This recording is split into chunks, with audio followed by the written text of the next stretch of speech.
yang kita keluarkan otomatis semakin rendah. Ya kan, misalnya kita sudah tahu, oh karena kita fokus kualitas, misalnya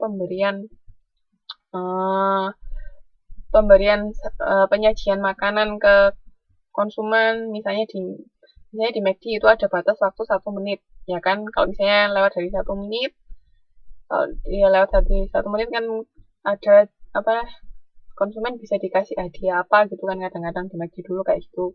Nah itu kalau misalnya bisa memberikan pelayanan kurang dari 1 menit, otomatis kan dia bisa mengurangi waktu yang diberikan. Jadi misalnya setengah menit sudah selesai, dia kan bisa melayani pelanggan berikutnya. Jadi semakin cepat, terus biayanya juga semakin berkurang. Tapi kalau misalnya melayaninya lama, misalnya satu pelanggan 5 menit, nah nanti setelah yang ngantri setelah banyak, pada nggak sabar akhirnya keluar, pindah ke tempat lain misalnya. Itu kan juga menambah, kita jadi rugi, pelanggan yang datang berkurang, biayanya juga semakin tinggi seperti itu. Makanya kalau bisa fokus pada kualitas, itu biaya bisa dikurangi.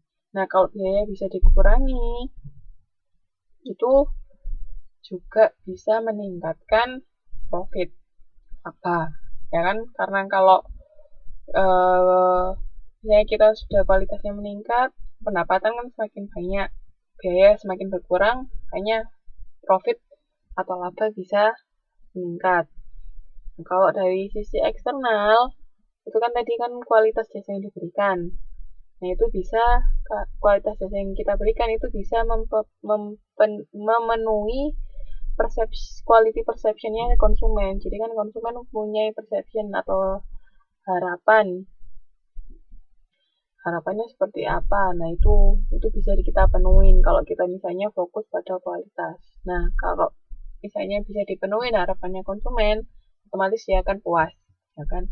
Kalau puas, dia akan loyal. Ini kok customer longevity ini maksudnya customer setia pada kita. Jadi bertahan lama longevity. Nah, itu juga kalau kita punya customer yang setia, itu juga bisa mempengaruhi biaya kita bisa berkurang. Karena apa? Kalau kita sudah punya banyak pelanggan yang setia, biasanya kan misalnya biaya untuk pemasaran bisa dikurangi karena sudah banyak yang tahu. Misalnya bisa dari word of mouth, dari mulut ke mulut, dari pelanggan kita yang setia, seperti itu.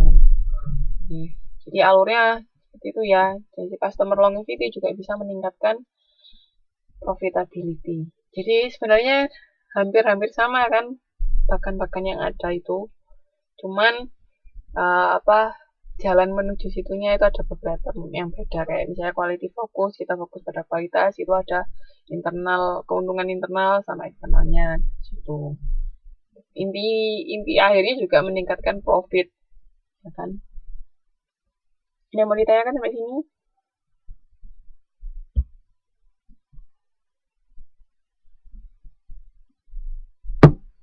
Nah, ini dimensi kualitas jasa, masih ingat ini sudah kita bahas kemarin. Sudah belum ya? Oke. Oh, bukan. Ini lebih banyak. Kemarin kualitas jasa yang cuman 5 itu dimensi kualitas jasa. Tapi ini lebih banyak. Hampir sama sih sebenarnya.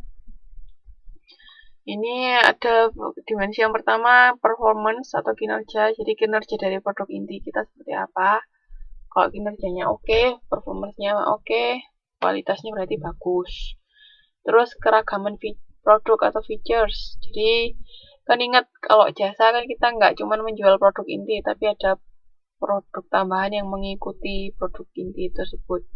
Nah, produk tambahan itu bisa menambah nilai suatu produk. Jadi kualitas bisa dilihat dari fiturnya. Mungkin semakin banyak dan itu bagus, berarti kualitas semakin baik.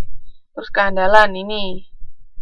Nah, ini kan timbulnya kemungkinan suatu produk mengalami keadaan tidak berfungsi pada suatu periode. Itu kalau misalnya bisa handal, bertahan lama, berfungsi terus, nah itu berarti kualitasnya bagus. Terus kesesuaian atau conformance, kesesuaian produk dengan standar dalam industrinya. Ya, setiap produk yang dihasilkan atau jasa yang diberikan itu kan pasti ada standarnya, harus memenuhi standar itu. Nah, kalau kita bisa lebih dari apa yang standar yang ditentukan, berarti kan kualitas kita semakin baik, bisa punya nilai lebih dari pesaing.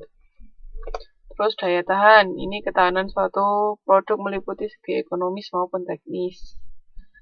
Terus pelayanan, ini kecepatan, kompetensi, kegunaan, kemudahan. Estetika itu ini lebih ke kayak keindahan gitu kan, dari sisi konsumen estetikanya seperti apa. Terus perceived quality, ini kualitas yang dipersepsikan, memiliki informasi tentang produk secara tidak langsung. Jadi persepsi konsumen pada saat mau membeli suatu barang atau datang ke perusahaan jasa kita, itu dimensi kualitas jasa ya.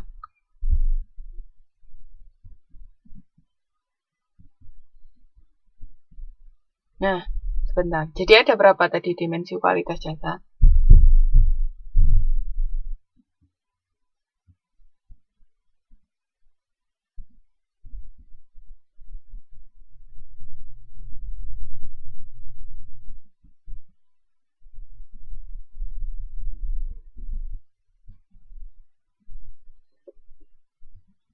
Apa aja?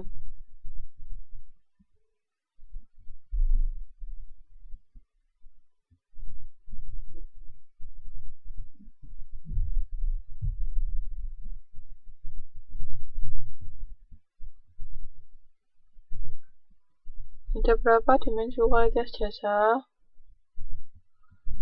Apa saja?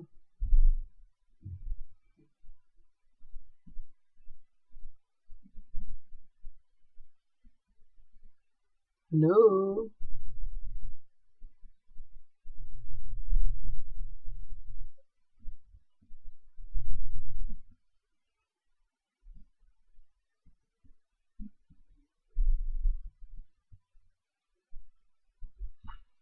Bahasa Inggrisnya, Mbak. Sekalian.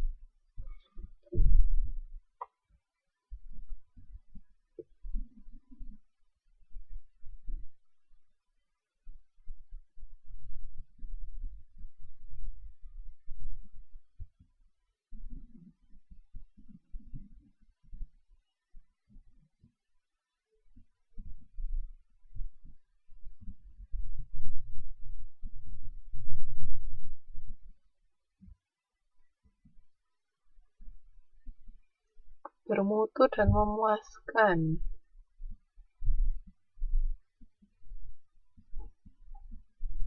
Kalau dia bermutu kan pasti bisa memuaskan, Mas.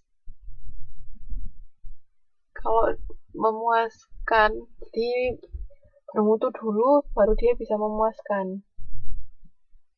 Jadi kalau memuaskan biasanya pasti bermutunya, ya kan? Kalau bermutu belum tentu memuaskan, kan tergantung masing-masing orang, kan standarnya beda-beda.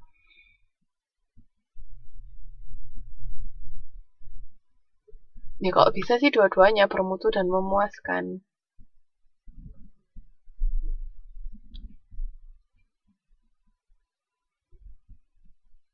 Ya kan kadang walaupun misalnya kualitas yang kita janjikan bermutu dan memuaskan, nah bermutu bagi satu orang belum tentu bermutu buat orang lain. Cuman kan memang secara garis besar mutu kan hampir sama, tapi kan karena jasa itu lebih ke individu, jadi tiap-tiap individu bisa punya persepsi yang beda-beda.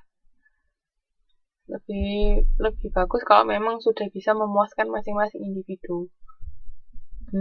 Jadi kan makanya jasa itu kalau bisa lebih fokus ke customer ya, maksudnya bisa menyesuaikan dengan kebutuhan masing-masing konsumen.